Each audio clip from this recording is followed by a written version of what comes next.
Right now, as you're watching this, your bank is making money off your deposit, and I'm going to show you exactly how much. Have you ever checked your savings account and wondered why you're still broke despite having money saved? Stick around, because by the end of this, you'll never look at your bank account the same way again. Hit subscribe if this helps you out. Let's get into it.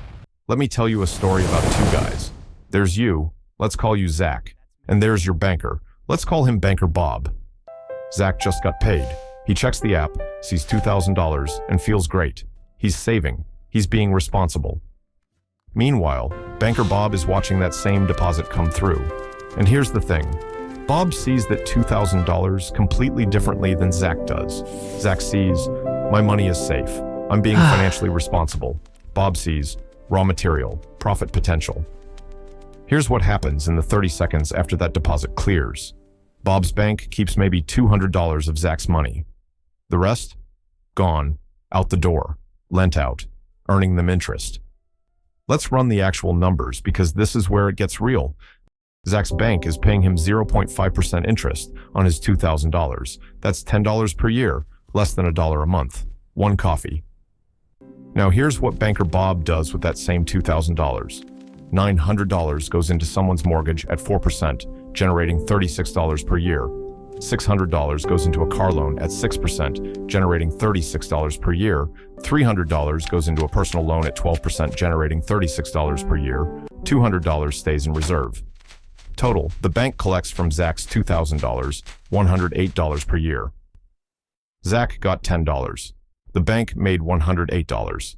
And yes, banks have expenses, employees, buildings, operations. But even after all that, the average bank profit margin sits around 20 to 30%. JP Morgan Chase made $55 billion in profit in 2025. That money didn't come from thin air. It came from the spread, the gap between what they pay people like Zach and what they charge borrowers. Here's an analogy that'll make this click forever. Imagine you're at the mall and you use valet parking. You hand over your keys, they give you a ticket, you go shopping. Normal valet? They park your car and it sits there until you return. But what if that valet took your car, joined Uber, spent the next 3 hours doing ride shares all over the city, pocketing $200, then pulled up with your car when you came back, handed you the keys, and you had absolutely no idea? That's banking. You hand your money over, thinking it's safely parked. But Banker Bob is out here running a full transportation business with your car, your money, and keeping all the profits. And the craziest part? It's completely legal. This is just how banking works. Okay, so that's part one. But here's part two, and this is the part that genuinely blew my mind. Your $2,000 doesn't just become one loan. Watch what happens. Day one, Zach deposits $2,000. Day two, Bob lends $1,800 of it to John for a car loan. Day three, John pays the car dealership. The dealership deposits that $1,800 into their bank. Day four, that bank sees $1,800 and lends out $1,620 of it. Day five, that $1,620 gets deposited somewhere else. That bank lends out $1,458. So from Zach's original $2,000, the system now contains $2,000 still showing in Zach's account, $1,800 in John's car loan, $1,620 in the next loan, $1,458 in another loan. Total money in the system, $6,878. This is called the money multiplier effect. Every bank in that chain is collecting interest. And here's the kicker. If you open your banking app right now, what does it show? Still $2,000. Like nothing happened. Your $2,000 became $6,878 of lending power. Multiple banks are earning interest on money that traces back to your deposit. You're being paid on $2,000. The banking system is being paid on $6,878. 5 ways to get ahead of the banks, all right? So now what do you do about it? I've got 5 moves that let you start playing the game instead of just being used by it. Number 1, understand the trade-off you're making. Every dollar sitting in a savings account is trading growth for safety. And sometimes that's absolutely the right call. Your emergency fund should be safe and accessible. But don't confuse saving with building wealth. If you're letting tens of thousands sit at 0.5% thinking you're investing, you're not. You're lending your bank cheap capital to build their wealth. Number 2, shop for better rates. If your bank is paying you 0.5% while high-yield savings accounts are sitting at 4.5% right now, you're just leaving money on the table. Online banks and credit unions often pay significantly more because their overhead is lower. If you're going to give someone access to your money, at least make them pay you properly for it. The work to switch takes about 30 minutes. The difference on $20,000 is $800 a year. Number 3, invest excess cash intentionally. Once your emergency fund is locked in, any money beyond that needs a purpose. Long-term money you won't touch for 5+ years.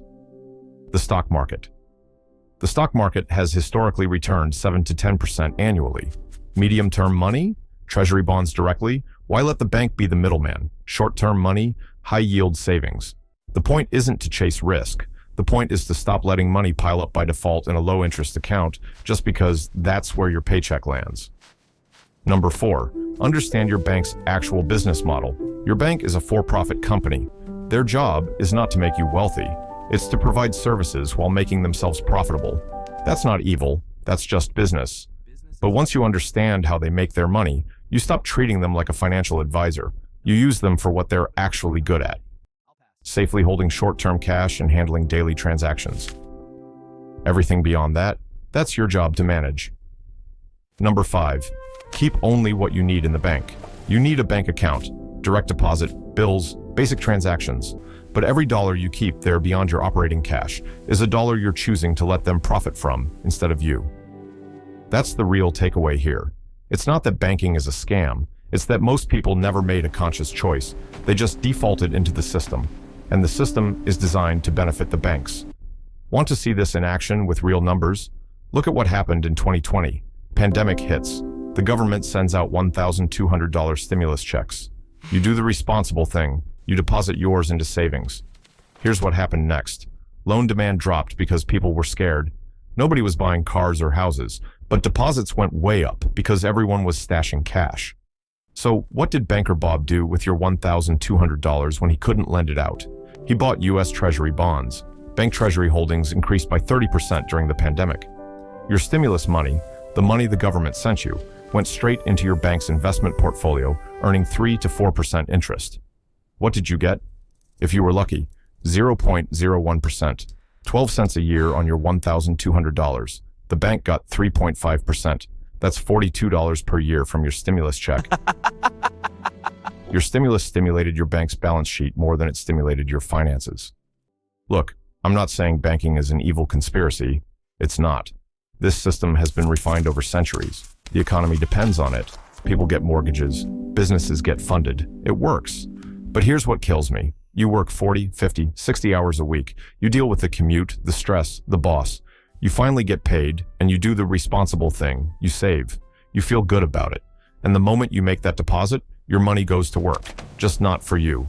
Your money works for Banker Bob. It helps the bank hit their quarterly earnings. It funds the bank exec's third vacation home. You get $10 a year.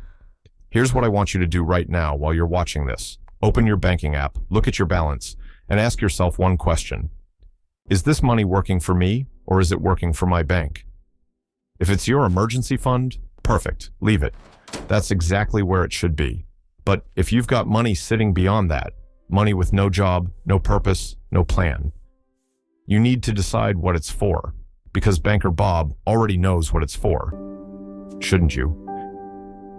If this hit differently, subscribe and share it with someone who needs to see it.